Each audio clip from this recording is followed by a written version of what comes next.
There's a lake as wide as you could imagine, hidden in the forest surrounding my town's park. You'd never know it was there, unless you were willing to wander aimlessly through dense bushes, getting pricked by all sorts of spiky plants. Don't ask me how I became so willing to do that, but at some point I became aware of that great spectacle. The lake was as reflective as a mirror, and whenever I looked down into the water, I could swear I was seeing something that wasn't my reflection mirroring my every action. Something dark and blurry looking that watched me with pale eyes. But I never paid it any mind. After all, I'd never seen something so beautiful in my entire life. One day, one of my old friends asked me where it was that I went when I would go missing for hours. Honestly, I never really thought that I was gone for that long. It only ever felt like a few minutes went by whenever I was there before I would walk on back home. Time really seemed to fly by without me ever realizing. At first, I was reluctant to let them know about my spot. I mean, it was my special area, a place I could go to and feel disattached from the rest of the world. But I could feel a deep concern within them, and I realized that it wasn't just them who felt that way. Ever since I found that lake, everyone around me was treating me with caution, like I was a bomb about to go off. I didn't understand why they all felt this way. It's not like I was doing anything bad or anything.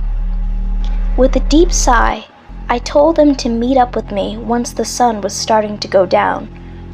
I always went to the lake around that time. I noticed a bead of sweat drip down their face as they nodded. Time passed and they met up with me. I didn't do much talking as we walked, but for every second that passed by without me saying a word, they tried to fill up that space with their talking as much as possible. They talked about their job, their family, how they wanted to go to Hawaii sometime. But those words went in and out of my ears like wind blowing through a net. When they finally acknowledged the fact that they weren't interested in me, they asked me what exactly I did in the area with the lake. I paused enough for them to notice. What was it that I did at the lake? I knew that I would often look at the water's surface, but everything else was a blank. I couldn't even remember what I did there the day before. My friend asked me if I was okay, and I gave a hesitant nod. I'm not the kind of person who likes to think displeasing thoughts, so I instantly dismissed the rising questions in my mind. Under my breath, I told them that I did what anyone would do at a lake. My friend, who was starting to lag behind me as we made our way through trees and around rocks, started speeding up and asked me if I enjoyed swimming in the lake. Swimming? The thought never crossed my mind. I'd never thought swimming in a lake was a good idea. There were too many unknowns, although the water was so clear that I could practically see to the bottom. Knowing that I'd never given a satisfying response for what I liked to do there, I told them that I did like to swim in it. Giving a reasonable answer like this seemed to calm them down for the first time throughout our entire walk. Finally, they stopped talking as we made our way there. The view was just as amazing as it always was. The water had an otherworldly glow to it, and the water was so still it almost didn't look like water. My friend was at a loss for words. Their eyes were fixated at the water, and they sped over to get a closer look. Over and over again, they repeated to themselves that something like this wasn't possible. They reached out their hands slowly to touch the water's surface, and with the slightest tap, They sent ripples that spread throughout it, corrupting it with its irregular pattern. They did this a couple times, and each time a nauseating feeling spread through me like poison.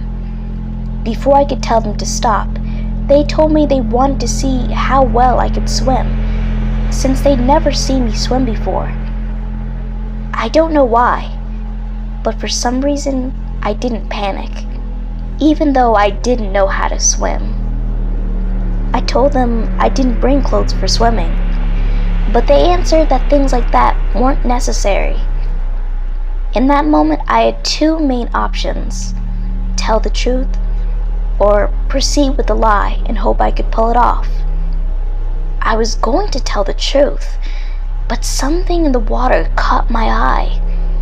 It might have been the sun reflecting on the water as it was slowly but surely going down. Looking at the water, I found myself unable to tell the truth. I wanted to see if I could swim. I wanted to see just how different this lake was. I took off my shirt and shoes and approached the edge of the ground that separated the water from the earth. It seemed like such a shame to disrupt the calmness of the water, but there was nothing for it. I bent my legs down and jumped in. The water was ice cold, a great contrast with the warm weather. At first, I was sinking down in slow motion, down to the deep bottom of the lake. But then, as if my body was naturally programmed with the movement, I began to start kicking my legs and moving my arms forward and then back. And I began to rise up to the surface and swim forward. My friend gave out a cheer as I started slowly moving myself to try to get to the other side. The lake was mostly horizontal, and a lengthy horizontal at that. I estimated it would take me around 5 minutes to get to the other side. As I swam, there was this calm I felt that was colder than the water, one I didn't understand, although I wasn't complaining. I looked to my side and watched as they were following me and cheering for me to go as fast as I could. I tried to smile, but ended up getting a mouthful of water. I'd never felt so peaceful like this before. But then everything became a blur. The wind stopped blowing, the birds stopped chirping, and the whole world seemed to stop. My friend went from cheering for me to screaming at me. I couldn't tell what they were saying though. They were pointing in fear behind me, running with me as I continued swimming.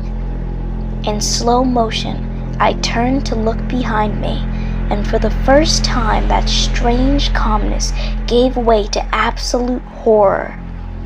About a foot behind me were bubbles floating up to the water. They were big and popping everywhere. But of course, it wasn't the bubbles I was afraid of.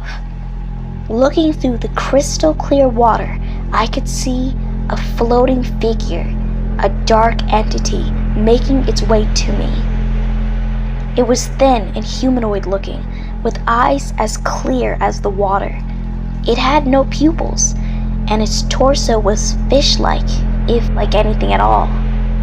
It had lengthy arms that drifted aimlessly at its side, and it reminded me of the reflection I always saw in the mirror that was the lake. If it weren't for my friend crying out my name, I wouldn't have started moving. I flailed my arms and kicked my legs erratically as I tried to use the force to propel myself forward. But no matter how far I went, the thing seemed to be getting closer second by second. It felt so close, like it was right behind me. All I could hear was the splashing of water as I tried to get away.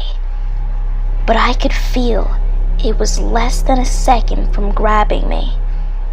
I reached out to touch the ground, but the thing grabbed onto my leg and started pulling me down.